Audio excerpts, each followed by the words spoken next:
Good morning, my sugar daddies! And welcome back to my YouTube channel. So, for today's video, gagawa ulit tayo ng mga cakes. Ang iba dito ay mga orders na. So, pipick upin na ito mamaya-maya lang. At yung iba naman ay i-display natin dito sa ating store dahil naubusan na tayo ng mga cakes display. At ayan, nakita nyo naman, my sugar daddies, na gumagawa tayo dito ng boiled icing. Dahil nga boiled icing yung gagamitin nating icing para sa ating mga cakes ngayon. At ayan, while nakasalang yung ating boiled icing sa napakahinang apoy, so maghanda tayo dito ng mga icing tip at mga spatula na gagamitin natin para tuloy-tuloy na yung pag-icing natin dito.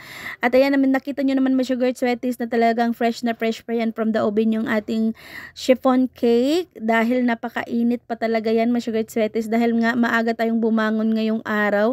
Dahil maaga ding pipikapin yung mga cakes natin ngayon. So kailangan talaga maaga mga sugar sweaties pag ganyang mga senaryo. Tapos ito naman mga sugar sweaties ay ang ating yema cake. Yan, tapos lagyan natin yan ng filling na yema sauce. Yan. Tapos lagyan natin ng pangalawang layer. So isi-set aside muna natin yan mga sugar sweaties dahil naluto na yung ating boiled icing. Tapos nag-separate tayo dito ng dalawang bowl sa dalawang kulay rin. So naghanda tayo dito ng yellow color at saka pink. So, yung pink na yan, my sugar sweaties, naglagay lang tayo ng konting drops ng red color para magiging light pink yan. Tapos, ito naman yung yellow natin. Konting yellow lang para hindi masyadong dark yellow yan. Tapos, inilagay natin dito sa ating pastry bag na hininda kanina. Tapos, yan, isi-set aside lang natin yan, my sugar sweaties. Tapos, lagyan na natin ito ng icing yung ating mga cakes. At ayan, so ang mga cake sizes nga natin pala dito mga sugar sweaties is 8 by 10, tsaka yung ating cake board naman na ginagamit is 10 by 14. So nakita nyo yan mga sugar sweaties na hindi tayo naglagay ng pa-filling dahil mura lang yung cake natin ngayon. At kung lagyan nyo man ng mga pa-filling dyan mga sugar sweaties, so i-add na lang sa inyong costing. So ang tanggap ko dito mga sugar sweaties is nasa 450 to 500 yung mga cakes natin. Tapos minsan naglalagay tayo dito ng ganache. Pag mayroon tayong available na ganas, so same prices lang din yan, mga sugar sweaties. Tapos yung trip ko dito, mga sugar sweaties, ay ganyan lang na mga design para may highlight na color pink yung ating cake ngayon, mga sugar sweaties, dahil yung request ni client ay pink color daw. Tapos ayan, naglagay ulit tayo dito ng mga pa-design na rosette. Tapos ganyan lang, mga sugar sweaties, kadali yung cake natin. At while naglagay tayo dito ng cake border, my sugar sweaties, ay timing rin na dumating na yung ating client na magpipick up ng cake na to. At timing rin, my sugar sweaties, na natapos natin yung cake sa tamang oras at nilagyan ko lang din yan ng cake dedication. Tapos na, nilagay natin sa karton, tapos dinala na ni client. So yun, tapos continue na ako dito, my sugar sweaties, sa aking pangalawang cake. Ito naman ay same design lang, my sugar sweaties, pero iniba ko lang ng kulay. So color yellow ang apply natin dito. Yan. Tapos, napaka-simpleng design lang yan, mga sugar sweaties. Yan. So, sa mga gustong mag-display ng mga cakes naman, ang i-advise ko sa inyo, mga sugar sweaties, kung gusto niya ng matagalan na cakes na ma-display, kunyari, may matumal talaga na araw na hindi talaga siya masosold. So, gamit lang kayo ng mga whipping cream dahil tatagal naman niya ng mga 6 to 7 days.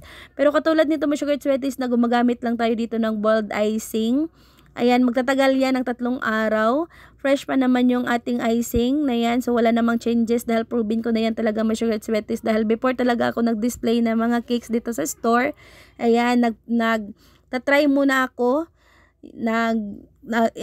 Tinitignan ko talaga, mga sugar sweaties, kung hanggang kailan siya mag-expire yung icing.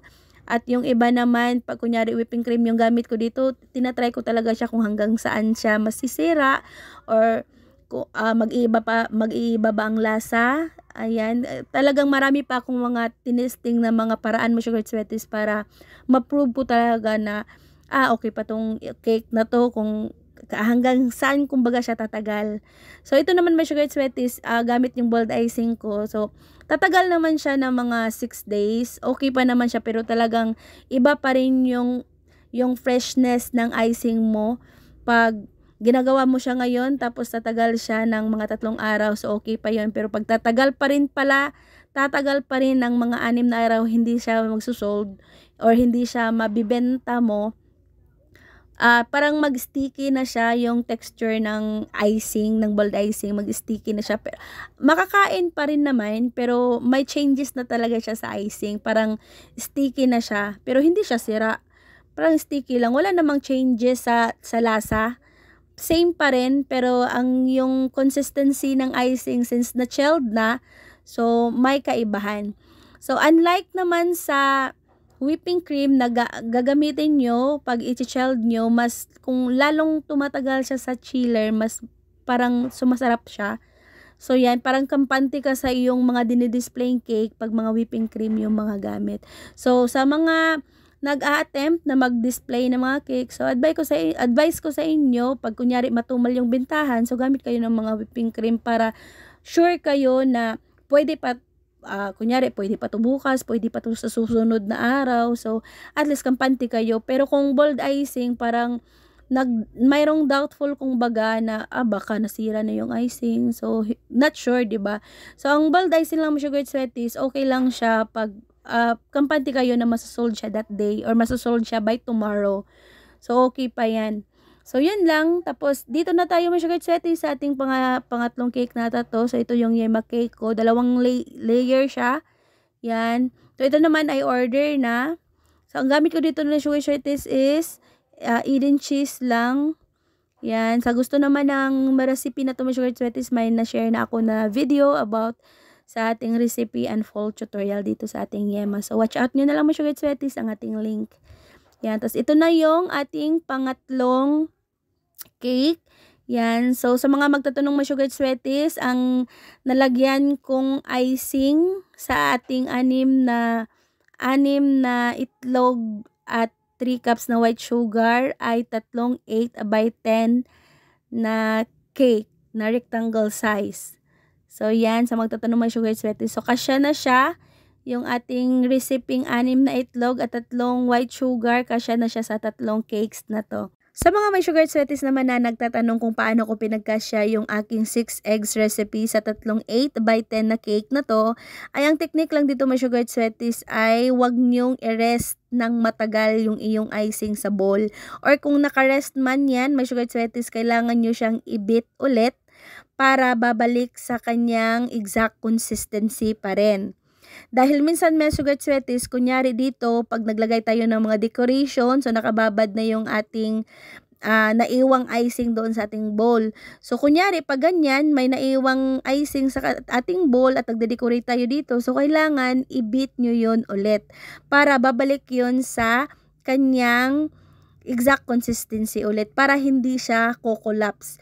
Dahil minsan talaga, ang sakit ng bold icing talaga, mga Sugar Sweaties, pag na-rest nyo siya ng matagal, hindi nyo napapansin, is kukulapse yan. So, minsan, nagbabubbles. Oo. Minsan rin, nag-melt. Yan. Nag-melt yan pag hindi perfect pagkagawa. Pero hindi yan mag-melt pag perfect pagkagawa. So, yun lang, mga Sugar Sweaties, ang i-share ko sa inyo for today's video. See you again sa aking next video upload. Bye, my Sugar Sweaties!